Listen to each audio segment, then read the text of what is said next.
Okay, so I was literally using the Fire Stick, and I did a voice command to look for Machine Gun Kelly documentary.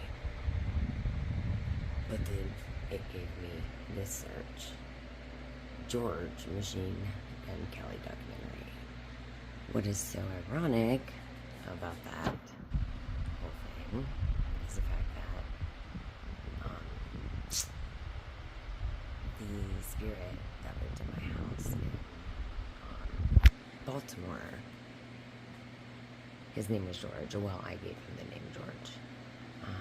And then this shows up. It's just a little bit crazy that his voice said his name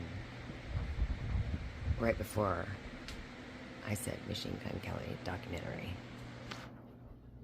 Tell me that's not